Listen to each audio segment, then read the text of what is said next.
Are Liverpool clear favourites for the Premier League title race? In this video, we're going to break down Liverpool's result against Brighton, Arsenal, and of course Man City, and make a bit of an analysis of where the Premier League title race is headed at the moment. This is the first weekend where it really felt that we learned something massive about Liverpool, and Arsenal and City obviously lost, both looking really, really poor. While you contrast that with Liverpool, who looked unbelievable against Brighton, particularly in that second half. Obviously, it's early. I think an initial overview is that this Premier League title race will be a three-horse race still. I still think Arsenal are in it. If you listen to what Gary Neville said on his podcast, I found that very intriguing. We'll talk about Arsenal in a minute, and as well Man City. We have to start off with Liverpool. The final 25 minutes, if you didn't know, if you'd come down from Mars for the day, visited from a different planet, you would have thought that Jurgen Klopp would have been in the dugout for the second half against Brighton. The intensity, the free-flowing nature of the way Liverpool tried to get back in the game. Arne Slot came out in an interview and sort of said the second half was about running. It was less about control, less about possession. Someone like Trent in midfield, or tucking into midfield at points, getting on the ball, didn't look massively comfortable throughout the game. And when you're playing a side like Brighton, who are so well drilled in this kind of possession system, one of the best possession-based sides in the league, arguably even better than Liverpool, I think Liverpool struggled in the first half to kind of get their foot on the ball and try and do things. Had their chances, don't get me wrong, but Kelleher did very, very well to stop it being 2-0. But in the second half, this Liverpool side, the intensity they showed, it was absolutely outrageous.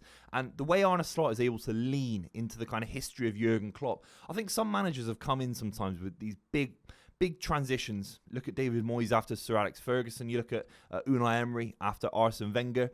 Too chalk and cheese, too contrasting. Arne Slot's Liverpool right now looks like Jurgen Klopp 2.0. And I'm sure by next summer and the summer after, if he stays, it will be Arne Slot 1.0, Arne Slot 2.0, but right now it looks like a progression of Jurgen Klopp in the final 20 minutes, and I think that's healthy. I don't think massive change, especially some of these footballers that have known success at Liverpool to such a massive degree. The Liverpool fans at Anfield, they know what their side are capable of in terms of running, in terms of energy and dedication, and I think Arne Slot in the second half sort of saying to them, this second half is about running. He gets Curtis Jones on, he gets Luis Diaz on, who they sprinted through brick walls for the guy. And in the second half, they absolutely bullied Brighton. And I find that interesting. I think that's why they're a major force, not only for the Premier League, but for the Champions League as well, because they are able to display, particularly at Anfield, a level of intensity that I've not seen from City this season. And that's just the truth. I've not seen that intensity from City this season. It can come. I'm not going to write it off. Of course not. And with Arsenal, dare I say it, I think Arsenal have been a little bit under the radar for how flat they've been in performances this season. So right now, Liverpool are in the best form. Obviously, it's too early to say they're clear favourites to win the Premier League title, but they're in there. There's no question about it.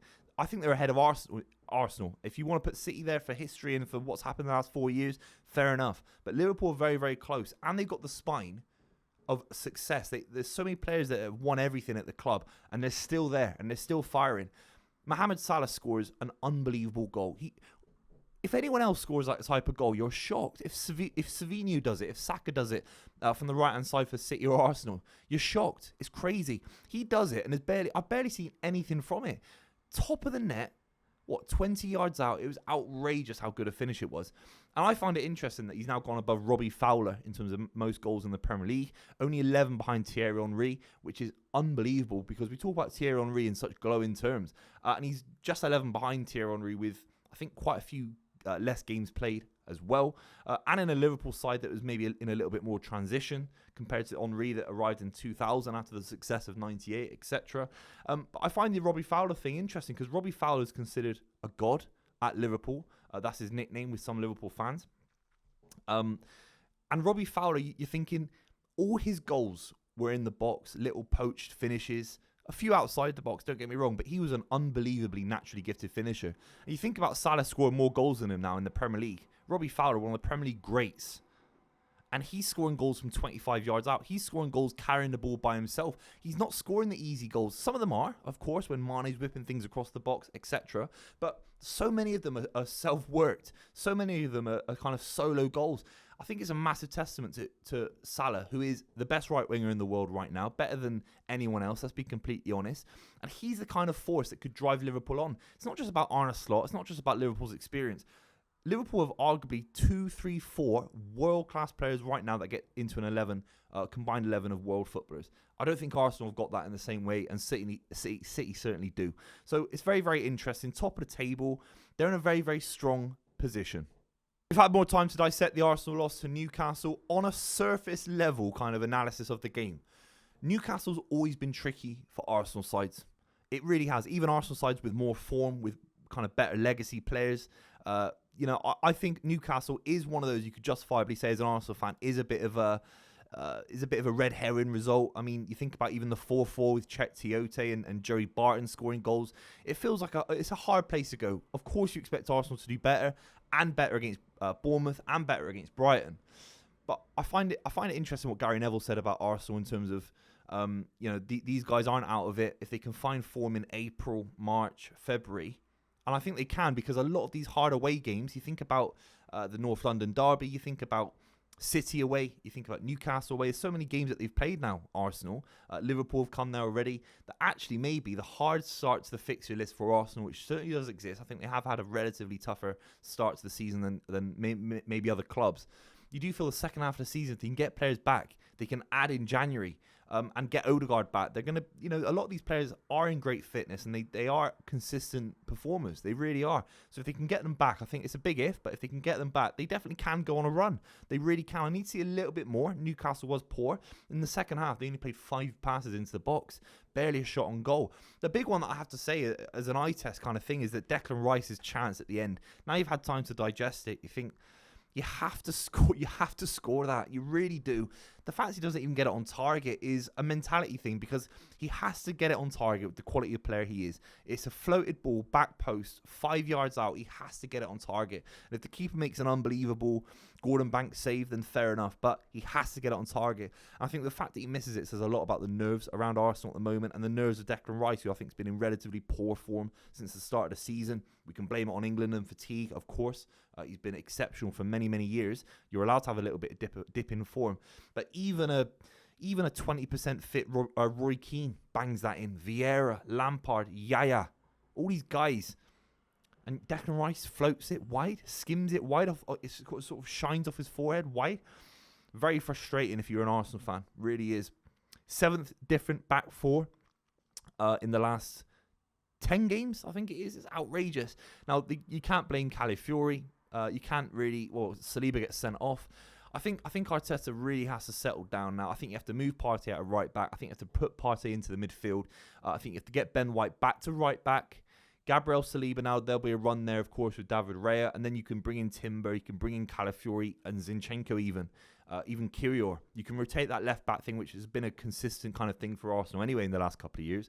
But the 3 out of the 4, Ben White, Gabriel Saliba, you've got to keep that simple.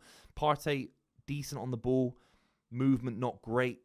In terms of speed, didn't ever get done against Newcastle, and they put Gordon on the other side against Timber, who put that great ball in. But I think Partey in midfield, double pivot with Declan Rice. Moreno comes on second half. That's what I'd do. I don't think Moreno is necessarily sharp enough at the moment to be moving the ball around, and I think they got to ditch this 4-2-4. The 4-2-4 playing Trossard, Havertz, Saka, all these guys, Martinelli. I think they're operating in similar spaces. Martinelli and Trossard on the same side. Trossard cannot come short for the ball and link play. He's not a number 10 like Odegaard. If you're going to do that, play 4-2-3-1 and you drop Trossard, or you play Trossard as the false 9, you drop Havertz, and you play someone like Ethan Nwaneri. I'm banging on about Ethan Nwaneri. Until Odegaard's back, you have to play a number 10. And when he came on against Newcastle United, I thought he was really good, Ethan Nwaneri. Had a shot that ballooned wide, which I loved, but the fact that he was finding these little pockets against a very well-organised Newcastle side who've been fantastic all game says a lot about the guy. It's hard to find space. It's hard to find space in these Premier League away games. The fact he's doing it at such a young age would be very exciting to me. They've conceded 10 goals in 6 games. A massive part of that for Arsenal is about possession. I really think they surrender possession. They've become a counter-attacking side without any threat of the counter. I mean, Liverpool under Jurgen Klopp used to have this kind of counter-attacking thing with Mane, Firmino, Salah. It was beyond devastating. It was beyond terrifying. This Arsenal side aren't terrifying when they counter-attack. They really aren't. Havertz, is there pace there, really? Trossard? It's not the same. I think they have to go back to being a cute, possession-based side that really bullies sides with the ball. and that's where they go from there. I don't know. I think they're definitely third in the kind of rankings at the moment. They're obviously fifth in the table, but to win the Premier League title race, I think they've dropped massively in many people's estimations. But Newcastle can be a bogey side. They got a big opportunity against Chelsea to correct things at Stamford Bridge. Chelsea didn't look great against Manchester United, but they never do against Manchester United. It's going to be an unbelievable game. We have to talk about Man City, one of the worst performances in the last 4 or 5 years, arguably, in the Premier League for Guardiola. It was side to side. If you look at the passing map from the game, it was absolutely crazy. And City still created chances, which is a testament to the quality in the side. Guardiola's header was fantastic. And City is still second in the table, so there's nothing too much to cry about. It's just the level, which is very, very concerning, which is hard to rectify when you've got so many players that aren't fit. It's not an excuse, because that City side, the money on the pitch, should be beating Bournemouth. Let's be completely real. And Arsenal should have beat them as well a couple of weeks ago. If you're an Arsenal fan, let's be completely real. December 6th, last year, where were you? That's when City last lost a game in the Premier League. 84 points, so many goals scored, a Premier League title won, an FA Cup final appearance as well. It was an unbelievable back end of the season. So it remains to be seen if City will capitulate again. But it is back-to-back losses. League Cup loss to Spurs. Spurs coming up, and Brighton coming up for City as well. There's a couple of things I think City have to change in this system. Sometimes you need to rely on chaos. And I think there have been moments where Doku's been trusted in games where he didn't need to be, because you've got Doku and you've got De Bruyne and you've got Foden in great form. And I think you maybe need a little bit more control than Doku brings. When you've got this many injuries, Doku not starting this kind of game, Savinho injured as well, you've got this kind of flat line of Nunes and Bernardo Silva, Gundogan. It's all very, very side to side. Foden as well, who probably wasn't happy to be as far right as he was at points in the game. You have to trust Doku a little bit more just to create things. I still think he's raw. I don't think he's the answer. But he can be an answer in a pocket of time where there's an international break. Players are coming back.